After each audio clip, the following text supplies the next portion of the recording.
Welcome to Culture on I-24 News. I'm Oded Grober, and today we have a great show for you. We'll talk to the winners of a web series competition. Take a look at the colorful work of designer Adhemas Batista. And we'll hear about photographers capturing alternative culture.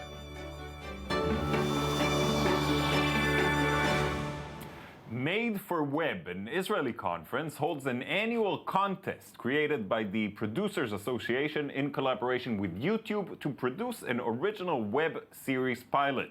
Our guests Nir Nahum and Rudy Saada, together with Michael Anegbi, Gal Dern, Daniel Adar, and Oren Kastenbaum, won the contest out of 150 submissions for their comedy pilot, Family Business. It's my pleasure to have Nir and Rudy in the studio. Thanks for coming in, and congratulations.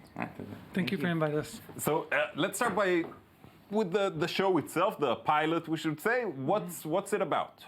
Family Business tells a story about two brothers who, on the eve of the death of their father, he decides to give the shop to one of them. Okay. And for some reason, there's a confusion about who is inheriting this business. Who is the one that Who is the one who inherited this business? I see. And it starts and there and builds. from there and just rolls on and continues, and this argument continues forever, kind of thing. Yeah. All right. You know what? Let's watch a clip from it and come back and hear more. All right. עכשיו תחשוב על זה בהיגיון, מי מכיר את החנות יותר טוב? כן, אתה אומר שאתה מתמצא פה יותר ממני? מטרקטור עד מסמר. קדימה, רודי. תביא מסמרים. איזה מסמרים? אתה יודע, יש הרבה סוגים. איזה שאתה רוצה. לא, איזה שאתה רוצה, חביבי. כי אם אתה רוצה מסמרים פלדה 0.5 אינץ' לדוגמה, אז אני צריך ללכת למחסן. אין מסמרים במחסן. אני יודע שאין מסמרים במחסן. אני אמרתי שאני אלך למחסן, כי אני צריך לשירותים. אין שירותים במחסן? אני יודע שאין שירותים במחסן, אני אמרתי... השתת במחסן? ג'יזס. אני אח שלך. Funny stuff. Yeah. Now, there's relations between brothers. How come it's such a great material for a comedy, isn't it? I think so as well. I think also putting Michael and Rudy as brothers is just that alone, I think, is a comedic duo that can work really well. Yeah. And also, in a sense, two brothers fighting is a sad thing that I don't, recommend to anyone to have. But in a sense, brothers should not It works fight. well on the screen. And I think it's actually a funny thing when two brothers are are fighting. Yeah. And now, we said that this is kind of an argument that can continue forever, which brings to mind the question, have you prepared a storyline for a season? Because now you have some money to produce some more episodes. Do you know what you're going to put in it? Yeah, I think we had some guidelines what we're going to do with the others for the old season. Mm-hmm. And I think right now we're thinking of 8 episodes. For now, let's start with that. Maybe in the last episode we'll find out who the dad was talking to in his deathbed. Each episode I think is a standalone. You know what I mean? It's like each time they have a situation that they're trying to decide who is actually the boss of the store. Both of them don't know anything about the store really. You know what I mean? They're really bad bosses when it comes down to it. But I think they're fighting for the love of the dad when it comes down. This is a biblical story. I see. So there's a deeper hidden meaning here. Exactly. Yeah. I think in one of the episodes... It's really a drama. Yeah, maybe the dad will come back from the dead and see and create more havoc between these two brothers. Yeah. Now, you guys you're a large group. I mean, you two are here, but as we said before, there are many other people who worked on this. Mm-hmm. How did you divide the roles between you? Who does what? Who's in charge of what? In a sense, we're a bunch of friends, 6 friends that know each other for a long time. All professionals in the TV business or film business. And I think all of us wanted to do something that is, with no boundaries, just for fun. Yes. Essentially to play with, you know what I mean? Because all of us started, as kids wanting to make films and, work and tell stories and stuff like that. And throughout the time you do it, but we wanted to do something that is just for fun. Right. No boundaries, no... Also, we want to do it for the web because we don't have some limits and we can express our creativity without limits and everybody that says what we need to do, what not to do. So it's It's fun. interesting It's a pure because- fun because the web and the internet forces you to do what you want to do, and it's. So you don't see it as, I mean, many people who create for the web see it as like a stepping stone to get to a TV show or something like that. For you, you're happy with making it for the web with the medium? Yes, but it could be also a step and jump to the TV, but it's standalone for the web. It's, I think, how we make it, that's every episode standalone, that you can meet the episode number 12 and understand what's happened. Right. And in the television, you need to see all the series and all the season to understand what's happening. Also, it's essentially like, it's beyond the fact that it's a collaboration between 6 people they have equal rights. It's a co-op in a sense of making that it's just There's no invigorate. No, there's no boss. There's each person throws ideas. We have like a writing group. We sit down. We write together. How much is scripted? Because Rudy, I know you're a stand-up comedian. Yeah. Did you improvise on set? I think, we are improvised on the set also, but we improvise also when we write the script.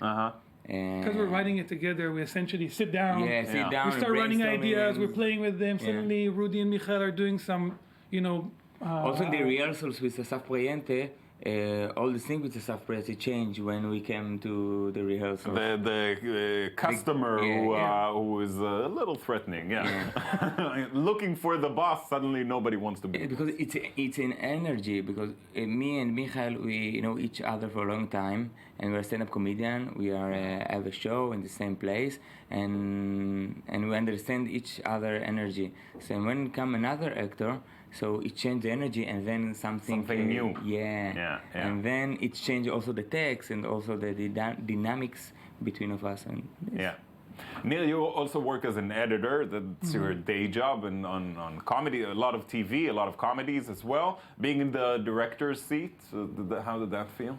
It felt nice. For me, that was the vacation. I would go and, direct like a small thing. It's nice. I directed it with Daniel Adar. We combined forces together as part of our co-op. It's nice. It's nice to have a refuge. Right, something Work, a little different. do a lot Get of out of stuff the there. editing room for a change. Right, it can get long and dark.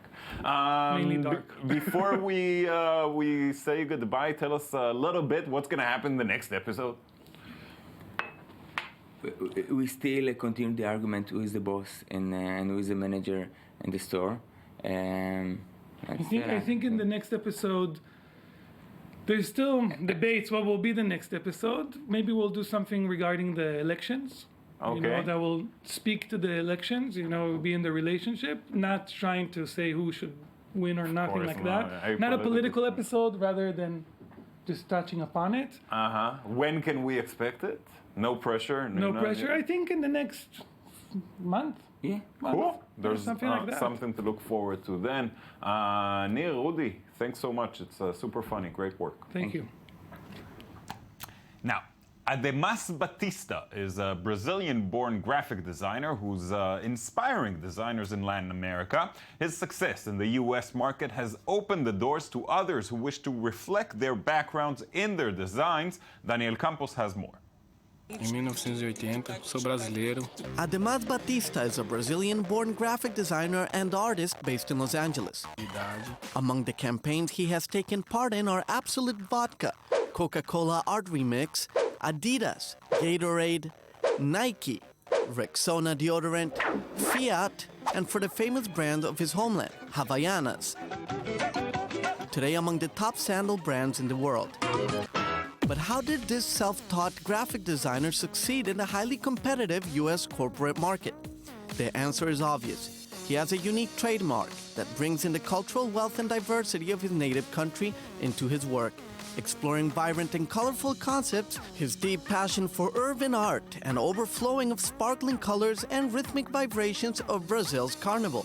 Among his most famous campaigns are his illustrations for PepsiCo for Brisk's iced tea fruit punch. He was the only artist in the world to have designs featured as desktop themes for both Windows 7 and 8. His Speedo's Art of the Cap in 2013 for U.S. Olympic swimmer Natalie Coughlin was also highly praised. When we asked Adhemas if it's still possible to work with a big brand and still keep the originality and artistic essence, his answer is yes. It's possible when respect is mutual, when the artist understands what the brand is looking for to achieve and the brand knows who they choose to work with, proving that when communication is clear between both sides, the originality and artistic essence will remain. Beautiful stuff. In just a moment, we'll hear about photographer Arthur Drucker, but first, here's our cultural recommendation for the day.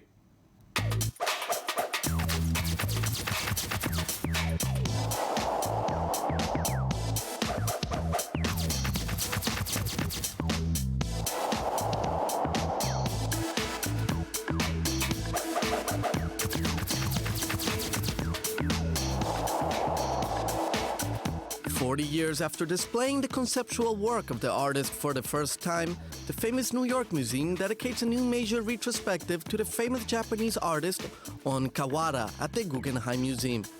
Most of his work made from 1964 until his death in 2014 are being presented to the public. His famous series today, paintings of dates, but also the many plans and maps of its series I Went, that represent the places he visited, and lists I met showing the people he encountered. Born in Japan in 1933, On Kawara had moved to New York at the age of 30. Throughout his life, he traveled the world and sent much of his work by mail, as telegram of his series I'm Still Alive, or postcards of the series I Got Up, on which he wrote down the time when he woke up that day.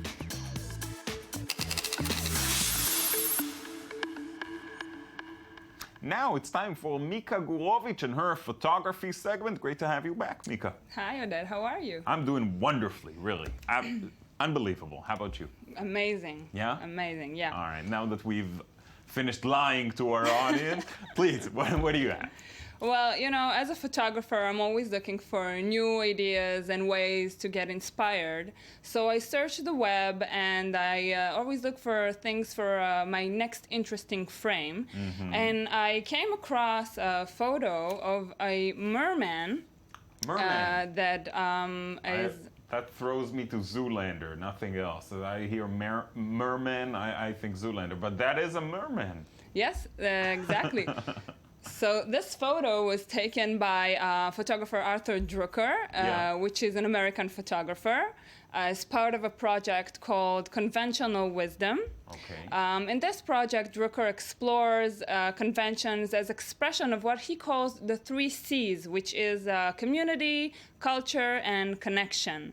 Mm-hmm. People gathering to share their interests, their obsessions. They gather in an hotel for a few days. They disconnect from the outer world. So what's he really trying to say about American culture? What's he trying to get across? Well, the wisdom he has gained from going to this convention is that this convention satisfy a basic human urge of the longing for belonging. These people, they like to find people same as them, liking the same stuff. Right.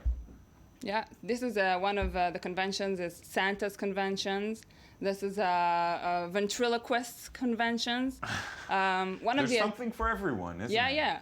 One of the attendees... Oh my God. One of the attendees told Drucker that this isn't just a convention. Uh-huh. These are family reunions.